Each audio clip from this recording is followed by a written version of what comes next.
really, really excited to chat with you about KPIs because very few days go by where in one way, shape, or form, someone isn't asking me how they can improve their KPIs. Are they measuring the right things? How do you make sure that you're measuring what matters? How do we come up with them? All these questions that you, after reading the book and looking at all your materials, have already wrestled with and can help everybody sort through. So I'd love to just talk a little bit about KPIs. In your view, what are KPIs? Well, I mean, first of all, I find it really reassuring, Scott, when you say that these questions keep on coming up. It was a bit of a bet when I set up Made to Measure KPIs a few years ago, but fortunately, it seems to be a topic of interest. So what are KPIs? Now, you hear all kinds of very strong opinions about metrics and measures and KPIs and difference. I actually have a really straightforward view. You measure things that you care about. And if you do that and you act on those measures and you do the right things, then things get better. And it's as simple as that.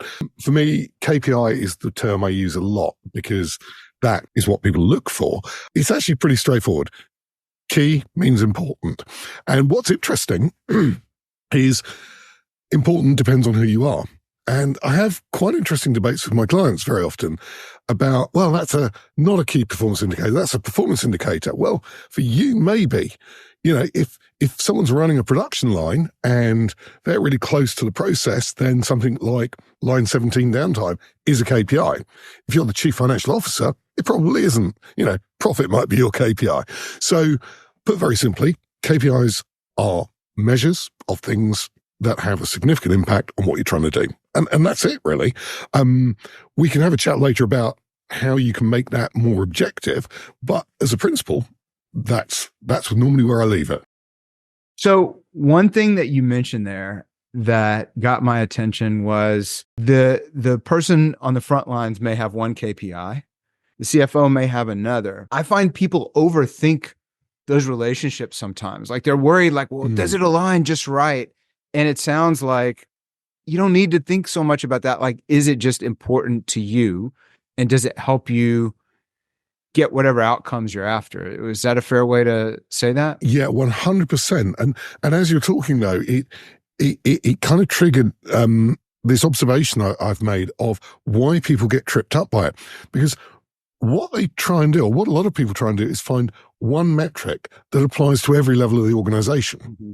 Yeah. So there's this idea of this golden thread running all the way through. Now, there are some things like profit, which impacts on everyone. But, if you're fixing a machine or answering a phone, you don't have direct major control over profit. You have a tiny, tiny part in it, but there may be 100,000 other people involved. So where people get tied in knots is trying to find something that works on all levels. And you're absolutely right. You don't have to align them. What you do have to do is align towards the objective you can influence.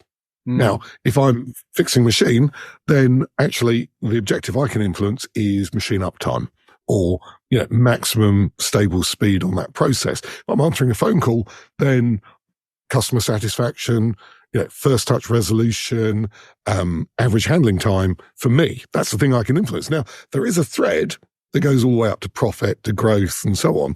But it's not a direct link. So what we need to do is we need to build intermediate kind of outcomes that we link those individual KPIs to, and then it all ties together. And it's that visual representation, that visual map. So strategy maps or KPI trees, as I call them, binds it all together and makes it much easier to relax and go, actually, I've got different KPIs from you, but they all work together. We're all fundamentally aligned with these top 6 strategic objectives, say, for the organization: making a profit, growing, managing risk, being legal and compliant, meeting our ESG commitments and so on. But yeah, you don't have to do it all through one measure that does everything. It can be tailored to your agency. Because individuals only have certain amounts of agency. Yeah, it makes total sense. And that's something we see a lot. Like obviously our products result maps, and our most popular view is that visual where you can trace your strategy, your KPIs all the way through the organization. If I said there's one thing that holds people back when it comes to KPIs, is it overthinking them? Is it like, how would you answer that question? So the thing that tends to hold people back is fragmentation and uncertainty. So Okay. if you take one individual, he or she may have really strong opinions about what to measure, or they may not have. Then you have 3 or 4 people, and the chances of them aligning and agreeing easily and readily rapidly diminishes. And then you imagine you've got 100,000 people in an organization. The chance of accidentally stumbling across a package of measures that give a balanced view of the whole organization that everyone agrees on, if you don't have a method, is pretty close to zero. Mm-hmm. So that's the biggest single stumbling block. And that's really where I've set out my stall and said, okay, there is a way you can do this, but it's not going to happen by accident. There's a talk I do a lot where I share a picture of a street that I walk down in the Canary Islands. So nice holiday islands off the coast of Africa for anyone who's not been there. And I walked down this street and it had this wavy sidewalk. And if you look closely, there were these stumps of about 20 or 30 mature trees.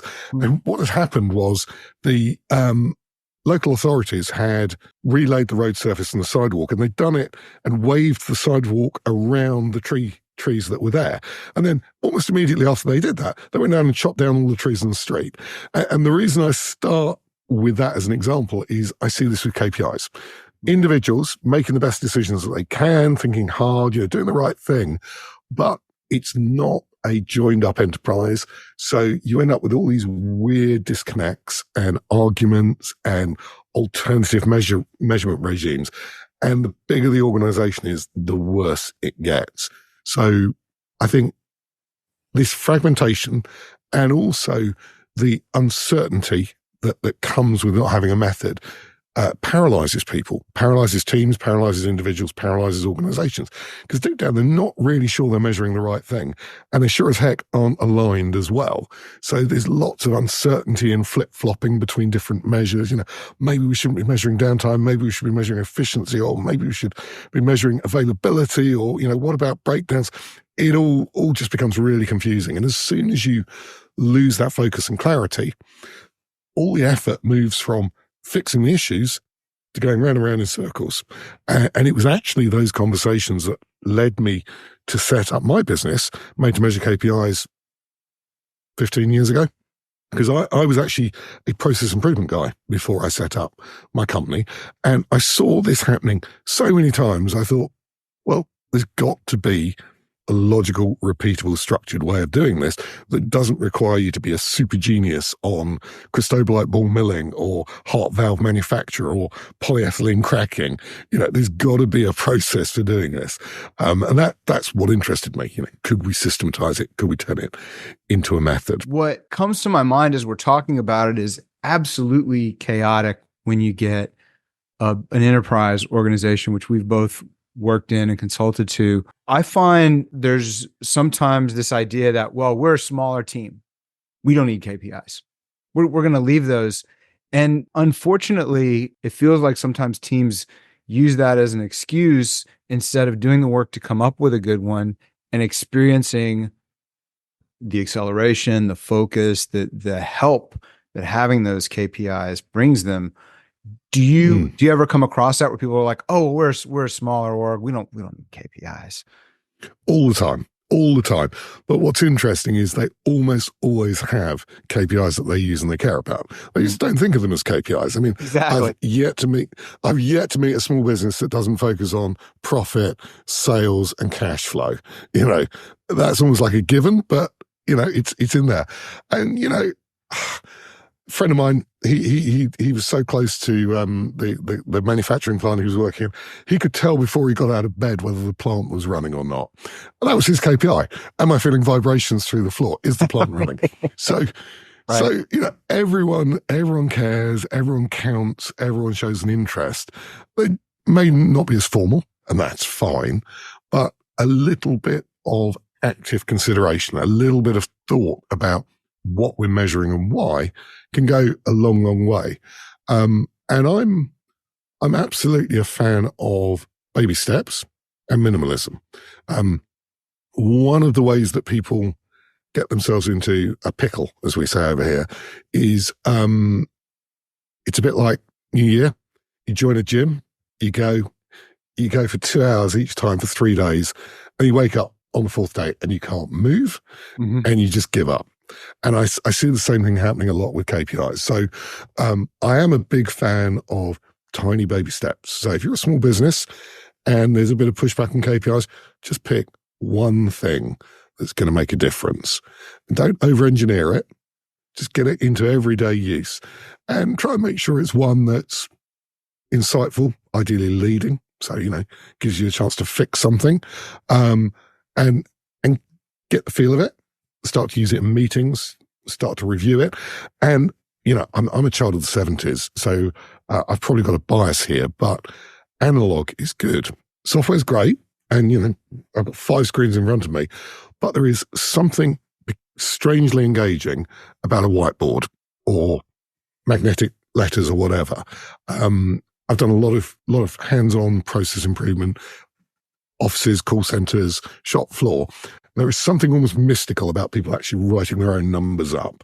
And you start to see people come into the office and they'll look at the board. As soon as they come in, they'll see how they're doing. They see how the last shift did, how the last team did. And you start to get that competitiveness. And healthy competitiveness is a really good sign of engagement. Oh, totally. You don't want to overdo it, but yeah, anyone who's played Monopoly knows what it's like when people start getting enthused. 100%. We've seen a corollary to that, even though, it's a digital product. But we've got 2 ways you can have your KPIs updated. And for folks that are students of other methodologies that like other terms, scorecard, measurable, whatever you want to call your numbers, right? The important numbers is what we're talking about with KPIs. What we find is you can have these things auto update from some kind of API call, but there's also a form you can fill out with the ones that you own.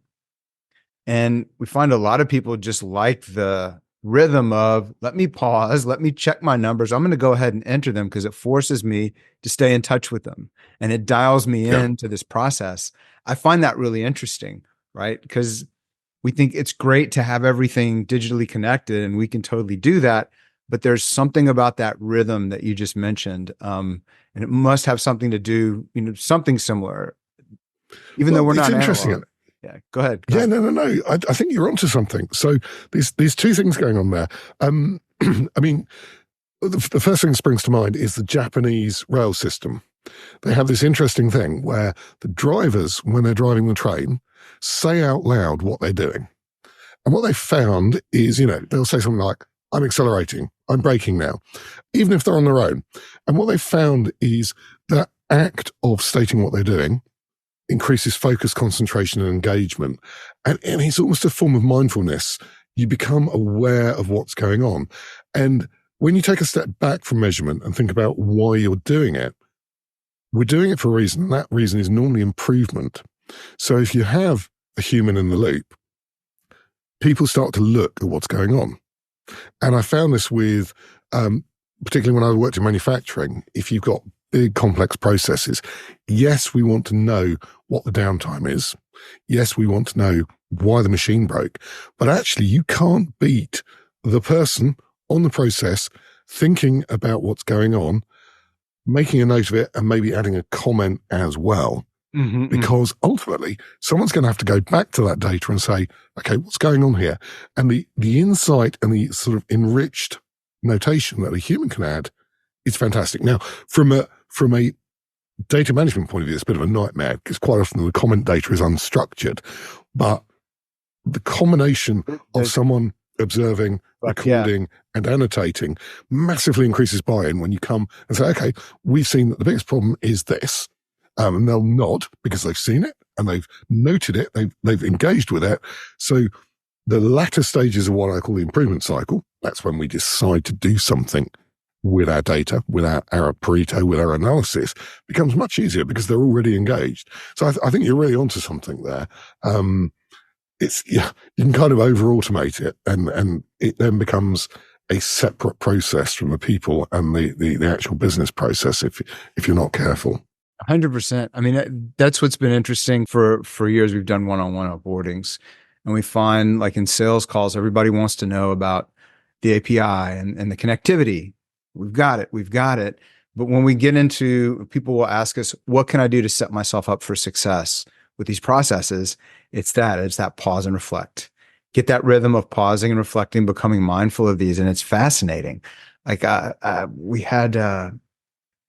there was someone, I was coaching them on KPIs to try, because they had all these numbers, but it's like, what are our precious few? And ultimately, they're doing like a support queue, right? So you can trick that out every request in however much time, but they're getting so many requests that wasn't going to work. And not all the requests they were getting should have been actioned, but they ended up with, of the requests that were deemed urgent and important, and there were criteria for that. Okay, we want a 24-hour turnaround maximum. But watching people go through the process of thinking through what KPI was going to be most meaningful, that just, it started to create a whole other set of interesting discussions. So kind of leads me to this question I'm dying to ask. Love for you to talk a little bit about your process for coming up with KPIs, because you've got a really rich process that reminds me of exercises I've led people through for innovation and product and everything else. And you actually take KPIs through a very similar process. Could you tell us a little about that process? Yes. The method that I built for choosing KPIs has a very unglorious history. So, as I mentioned, I was a process improvement guy, and I was watching and seeing multiple ways in which KPIs go wrong or KPI selection goes wrong. So I came up with a process called the ROCKS method. And the ROCKS method stands for Results Orientated KPI System. Put very simply, it's all about working backwards from the outcome that we want. So my view is KPIs are like tools. You don't go to a DIY store, buy a pile of tools, and then decide what job you're going to do. Well, you shouldn't.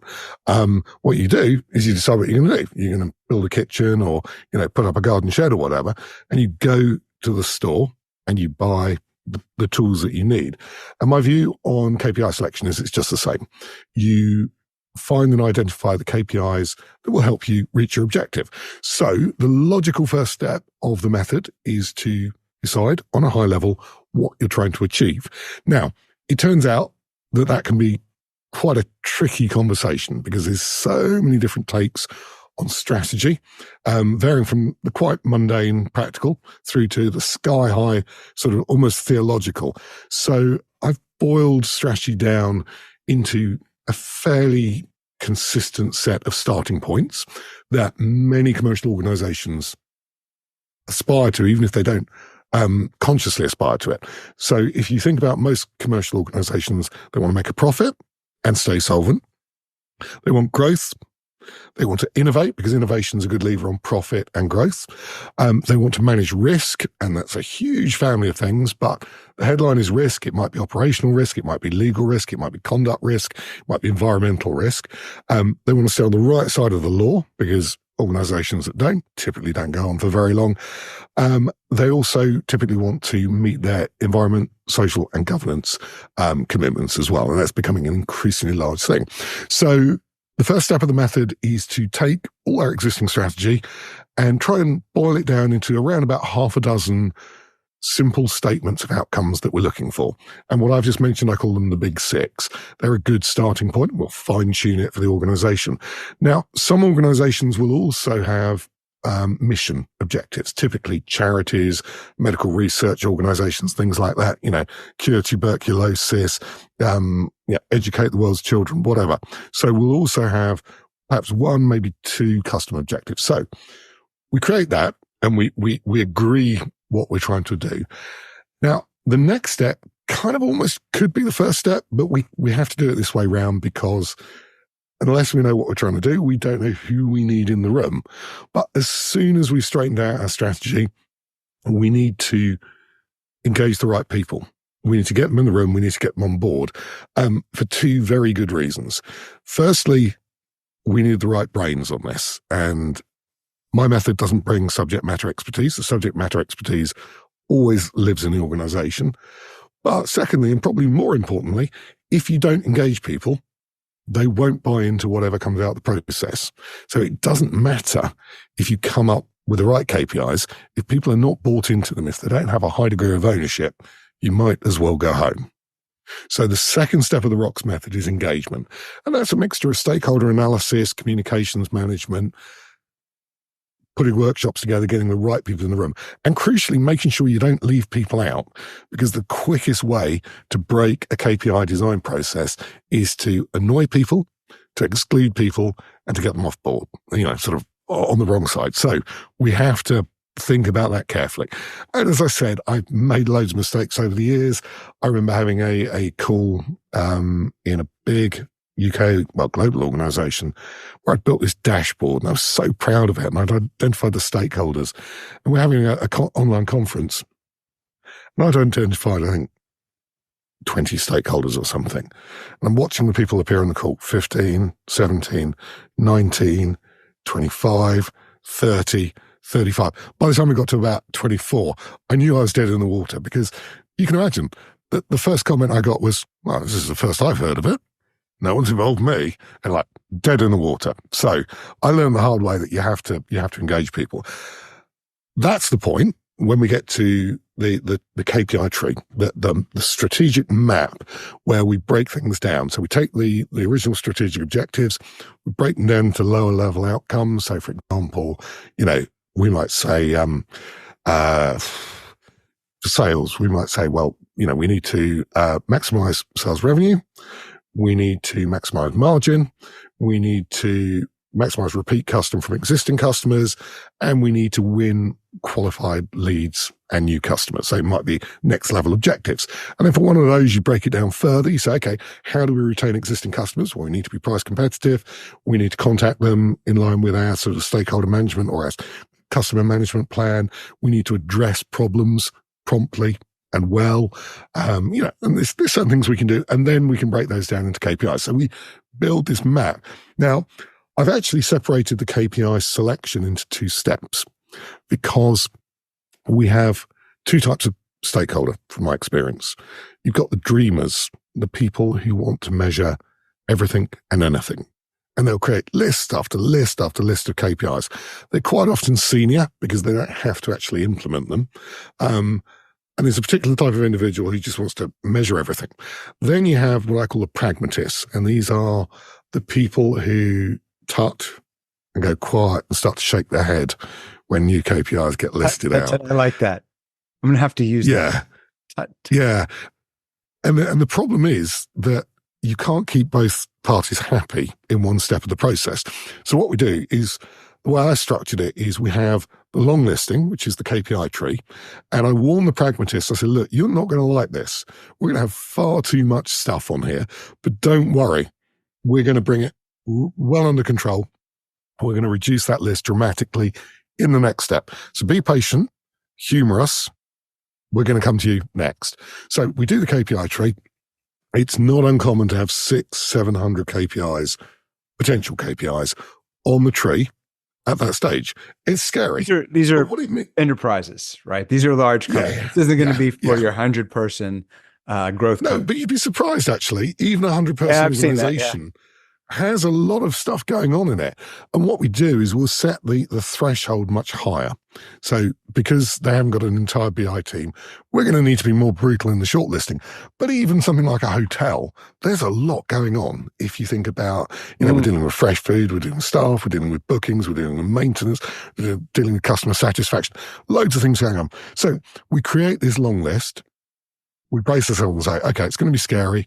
We're not even going to attempt to measure 90% of these things, not even that. So we build the tree.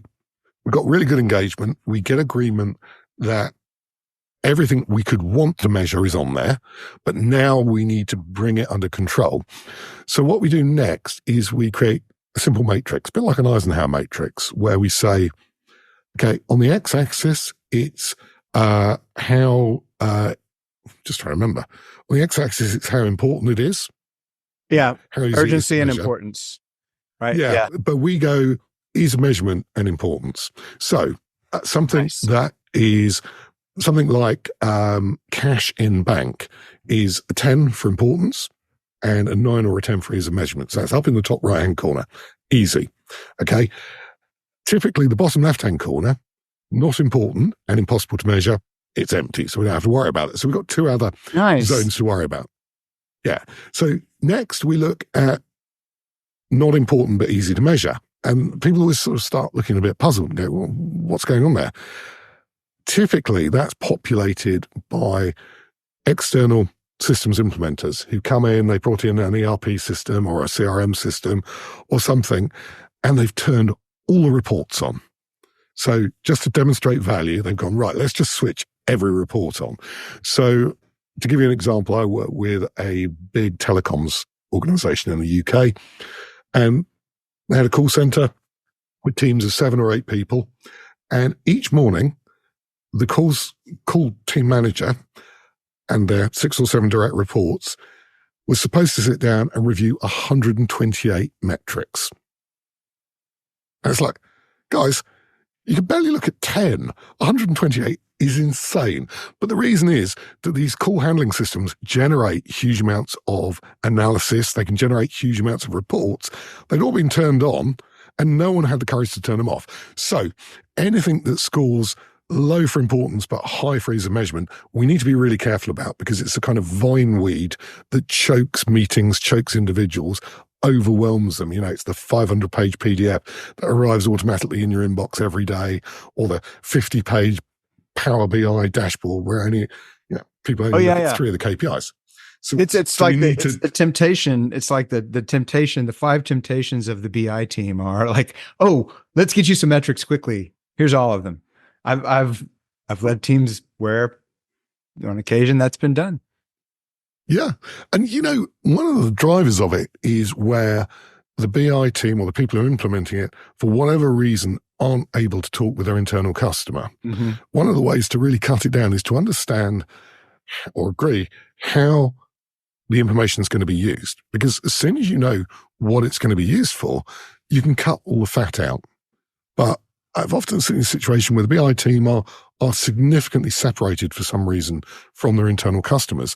So with the best intentions, they kind of kitchen sink it. They just chuck everything in case. So that's a kind of real potential area for pruning things back.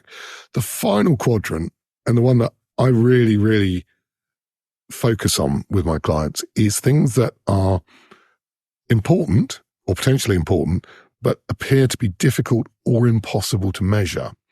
And these are what I call gold bar KPIs. So these are things where people would dismiss them because they look at them and they go, well, there's no way we know we could anticipate our customer's intent to leave.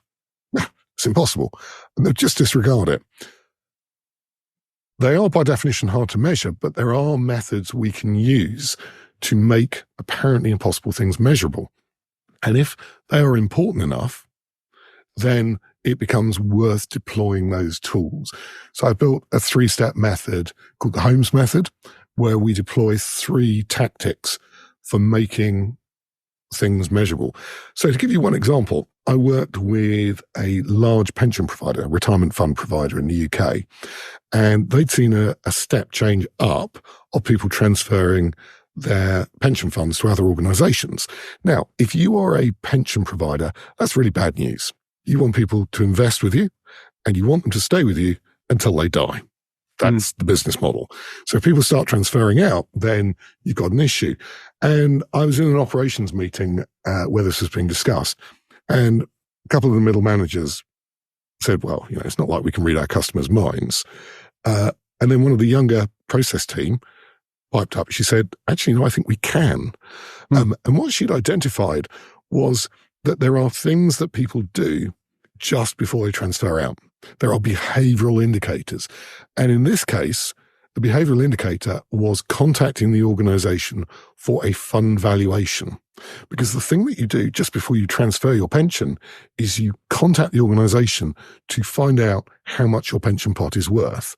And this is going back quite a bit. So this was done through telephony, through voice, and they'd actually just automated that process.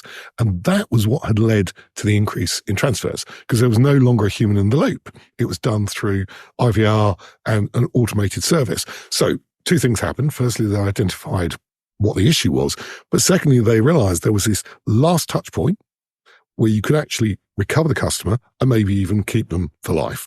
So if people come away from the rocks method with nothing else, I encourage them to think about things that you would love to measure, but might discard because they don't look easily measurable. Because there are ways you can do it, and often they can be game changing. If you look at, Google or Experian, people like that, they've taken this idea of measuring something that's not particularly obvious how you do it, and they built an entire business around it.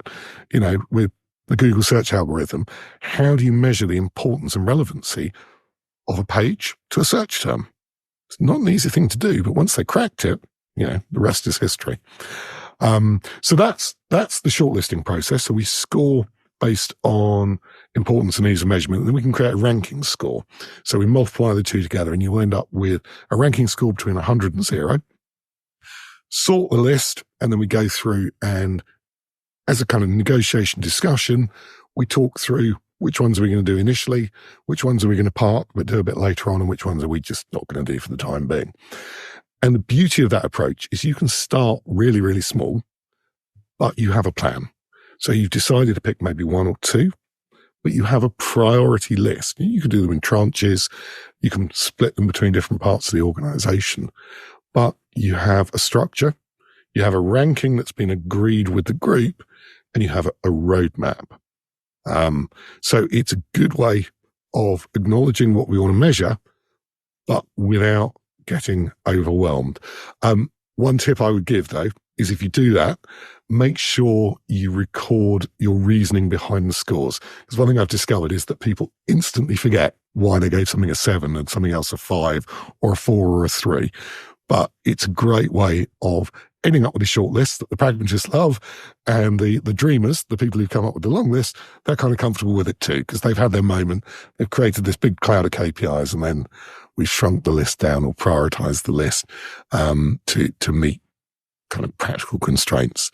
And then the final bit of the kind of selection and definition bit is step 5, and then there's a couple more steps where we design dashboards and reports, and then we go live. So just one last comment then. The definition stage is the kind of bit that everyone agrees vigorously is really important, and we should all do it. And most organizations don't actually do it. So what I find is you have to share a few horror stories to motivate people and help them appreciate what the risks are of not defining it. I really like that. I mean, we do that with this concept of actionable core values. I like putting the story behind it so that it sticks with people and why this is important, and they have that context. Because so often when I talk with people in organizations, in particular as the organization grows, they lose that context. As you mentioned, they forget why it was put there, and having that story, it just brings it to life. I'm asking this question pointedly because I know some of the questions our customers will ask, in particular when we're dealing with smaller, scrappier customers. Again, there's always well, I get why you would do that at a huge company, but we're only 10 people, or we're only, you can fill in the blank at the size. Smaller companies can benefit from the process. At the early stage, you're not necessarily going to have 600, although maybe with the help of AI. No, I'm pragmatic. So absolutely. I mean, I actually created the Rocks Express method for smaller companies. So I have a separate method where I've built KPI trees for most of the common functions, picked out the most frequently used KPIs and define them, or done a partial definition of them. So, because I acknowledge, I understand small businesses don't have dedicated teams doing this stuff. So the idea behind the Rocks Express method is it's kind of a stepping stone to the full KPI tree method, but for people who haven't got the time and resource and energy to build KPI trees. And you notice, you notice certain things coming up time and time again. Health and safety, it's got certain things that you are definitely going to want to measure it pretty much everywhere. Finance is the same. HR's the same. One of the nice things about smaller businesses is probably 80% of what they do and what they want to measure is fairly predictable. I use something called traits to identify what the characteristics are of a business. Do they employ people? Do they have vehicles? Do they deal with fresh produce? Do they have confidential data? There's about 55 characteristics that you can use to very quickly profile an organization. Some of them will be almost universal, like finance. Others will be more niche. Do we have research and development? Do we deal with patents? That kind of thing. So you very quickly pick out the key traits, and then associated with each of those traits are certain commonly used KPIs, and then second tier ones where in certain situations you want to use them. So, my third book, Getting Started with KPIs, is kind of a manual to do that. It's trouble is it's a bit of a big book because it's got so much. Show us. Let's get a shot of that cover because you had it upside down there. There we go. Now, what it is it's a sort of simple how-to guide talking through a lot of the principles I've talked about. But the second half of it is a library of defined KPIs with examples. So for a smaller business, the idea is that they'll read through the guide, understand the principles of prioritization, engagement, and so on. But then, within a day, they can pick out some of the get you started KPIs from the back, use the examples, get up and running. But the place where many of my clients get stuck is kind of, where do I start? What do I choose? Oh, we see exactly the same thing. We often have someone who's charged with owning the overall scorecard for the organization, the overall KPIs, who thinks that they have to be an expert in every area. And what I like about both your approach and then this idea of here are these KPIs is you have to learn how to ask the right questions and guide people through it. You don't have to go become an expert in every single area of the business. That's not necessarily the best path for you. Just to give a tip, my one magic question for getting started with KPI trees and results maps is, what does a good day look like? And what does a bad day look like? I've never met anyone in an organization who hasn't got an opinion on that. And that will give you a thread to pull on about what outcomes we need to think about. Now, it won't be everything because people tend to focus in on problems and immediate problems and sometimes lose sight of longer term, low urgency, high importance things. But it's a great place to start. I love that question. So I've got some friends with a company called Produce 8. Shout out Produce 8 guys, but they will measure your app usage, and they're not measuring it from, a lot of people in the industry will do this from we're going to monitor our employees, but they do it from the standpoint of like, what does a great day look like? And how do I know, how can I replicate these great days? If I have the intention of having a great day, what does that look like? I love the use of that question. That mentors of mine, like Tony Robbins, Stephen Covey, like I just love that process. And I love seeing more and more people inject that question. Because if you ask that question, now it's less like, oh my God, what do I have to do? And more, if I'm firing on all cylinders and I'm having a fantastic day and we're performing well, what does that look like? Much more powerful question. So kudos to you for that. Yeah, I've had a lot of long conversations with people about performance. One interesting thing, and I don't know if this is a cultural thing, because I know from my work in America, you're generally a lot more optimistic, and that's great. Yeah. Us Brits, though, if you ask them what a good day looks like, there's a kind of staring at the shoes and a bit of shuffling and whatever. If you ask them what a bad day looks like, you can't shut them up. It's just, they reel off all these problems. And I discovered that two interesting things. Firstly, us Brits, anyway, like to talk about problems a lot. But secondly, when it comes to building a KPI tree, they work much, much better with positive outcomes. So, for example, if my positive outcome is to arrive on time at work, okay, that's one outcome. There are probably 1,000 different ways or reasons I could be late for work. So putting problems into a strategy map or a KPI tree doesn't work. But what you can do is you can tap into that pessimism, get people to list out all the problems, and then flip it on its head and say, okay, so 100%. what positive outcome does that imply? And I call that method reverse brainstorming. I didn't invent it. Someone else invented it. But it's such a useful tool. You just get people flowing, talking about the problems. Operations people as well are quite problem focused. Oh yeah. And you just write it all down, just get it out. Yeah. There's great research out there explaining why our brains are that way, right? It's an evolutionary mechanism. The people that weren't able to quickly assess the risks and the problems were selected to not be in the next round, so to speak. So you mean the pessimists were right? Wouldn't say that, but no, I mean I'm an engineer by training, so almost all engineers are pessimists. They're constantly thinking about how stuff goes wrong because that's how you build machines that work. You figure out how they're going to break and you try and stop it happening.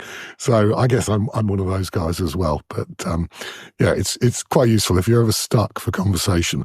Just get people talking about problems and they'll just go on and on. It's fantastic. And this reminds me of one of the things I really enjoyed about your book. You start out just talking about checklists and why checklists are so powerful. And I wasn't expecting that. I was expecting us to start out, we're going to talk about KPIs, we're going to measure, let's go, go, go. But you actually started out, let's talk about checklists and the power of checklists. And when you were telling me about the drivers of the trains in Japan, it made me think of that. What is it about checklists? And you've referenced that in your methodologies as well. What is it about checklists that you find so empowering and useful? So I'm a bit of a joke in my family. You may or may not be able to see all my labeled drawers behind me. Okay, so got little IKEA drawers with labels on. The reason I like checklists is the reason I like labeling stuff. I hate wasting time hurting my brain trying to remember stuff. I don't like trying to remember where things are. I don't like worrying about whether I've left my laptop charger behind. So my entire life runs on checklists. I've got Evernote and Notion packed full of checklists. When I run a course, there's probably 400 or 500 items on the checklist. Do I like running through a checklist? No, I have to make myself do it. Does it help me sleep at night? Absolutely. I mean, you must have this when you go traveling. And have you ever woken up at 3 a.m. and gone, have I packed such and such? Oh, I'm also a checklist fanatic. Okay. I mean, we've got a product that does it as well. But like I'm literally in front of me on the desk is my morning routine checklist. And again, it's not that I'm like, I love doing my checklist. It's when I started observing what my great days look like, there were certain things that seemed to keep coming up. So now I'm thinking to myself, let me go ahead and run this every morning, no matter what mood I'm in. And no, I don't hit it perfectly, but whether it's there, whether it's with our software code deployments, whether it's with our weekly meetings that we run, whether it's with how we do daily updates, and we actually, like, that's what the product is about, is like enforcing these, but I really gravitated right toward that. And yet I wasn't expecting to find it at the beginning of the KPI book. So I really enjoy the stories at the beginning of the book around that, and the Flying Fortress and how the checklist kind of became a thing. It was just fascinating. It's fascinating. Yeah. It's hard to believe it's an invention of 70 years ago. It's one of those things where once you've used it, you think it's from the dawn of time. But someone actually formalized the process.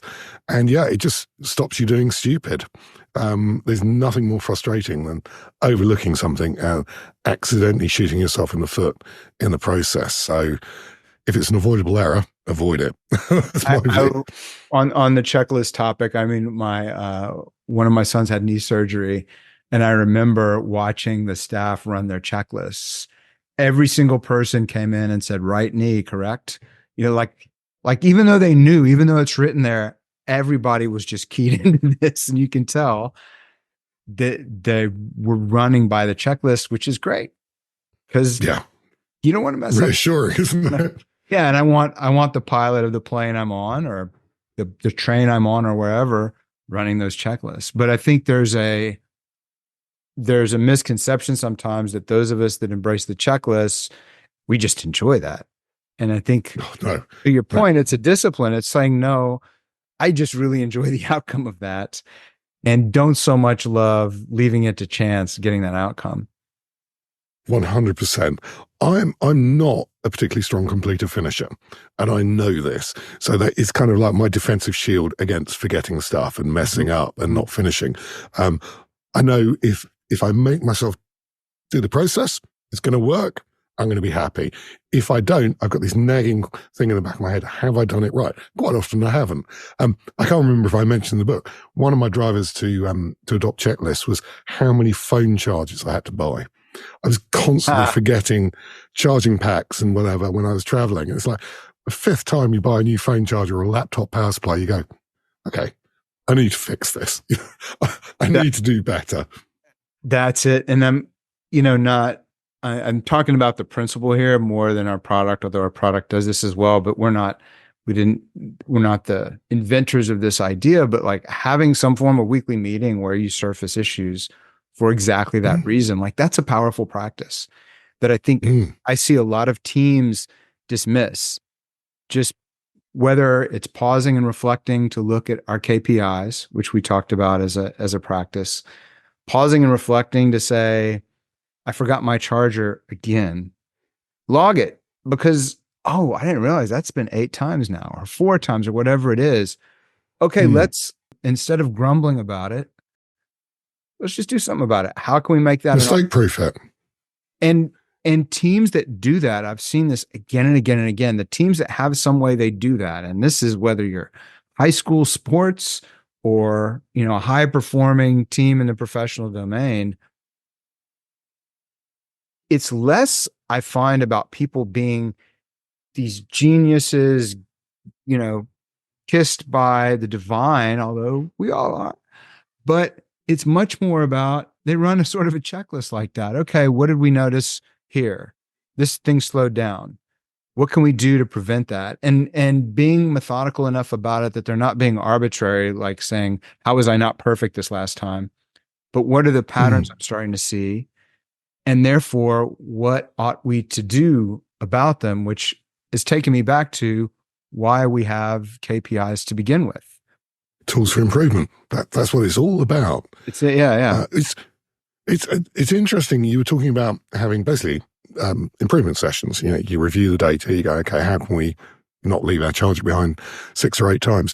One of the things I observed in my former life as an improvement consultant is it's actually really uncomfortable the first few times that people have to do that. In the same way that forcing yourself to use a checklist is uncomfortable. But if you get through that initial discomfort with the unfamiliarity, that's when it starts to work.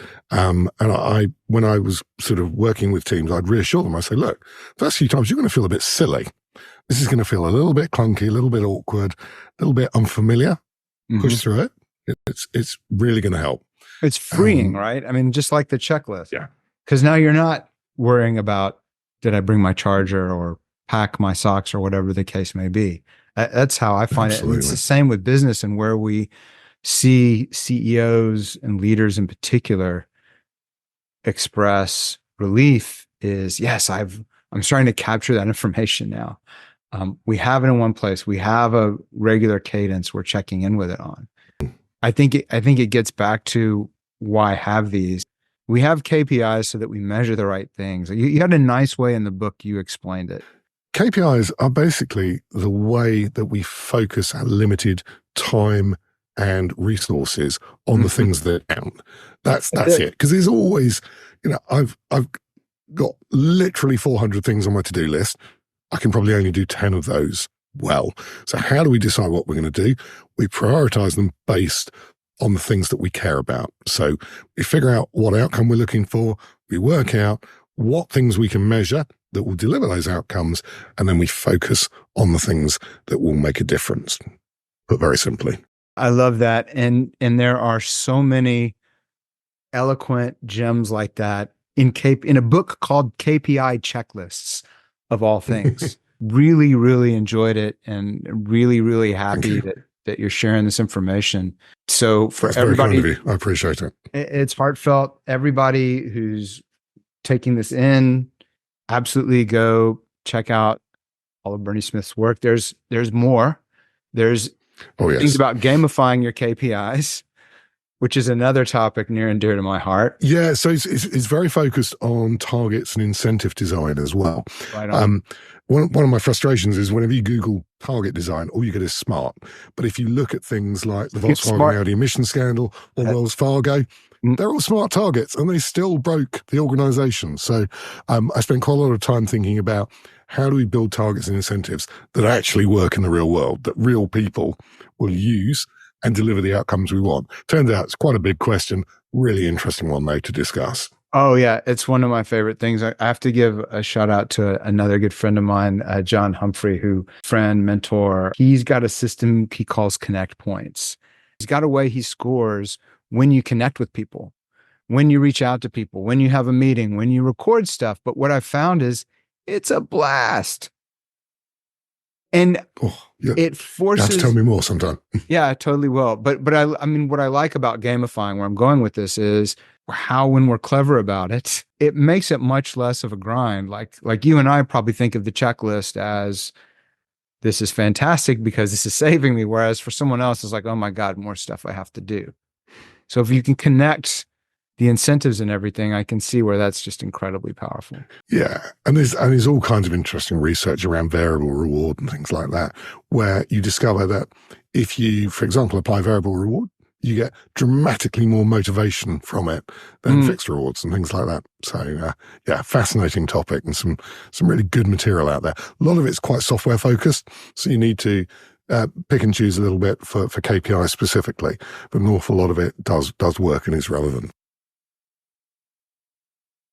If people are hesitating and thinking about KPIs, imperfect beats perfect, but not implemented. So my suggestion would be get out there, do something, figure out what's gone wrong, do better next time. Don't worry about being right first time. Perfection's the enemy of action or something. But go out, give it a go, because it's an iterative process. It's not a one-off. So, as long as you don't do anything crazy, it's pretty hard to get wrong, and you will do it better the next time round. Awesome. And made-to-measure-KPIs.com. Did I get that right? That's the one. Awesome. Absolutely. The KPI Checklist is the book. Push me to reach out to Bernie. It's fantastic. Everybody should pick up a copy. Really thought-provoking and really well-told, fun story, and then actionable steps. My favorite part. So yes, thanks again. Thanks, Scott, for having me along. It's been a pleasure.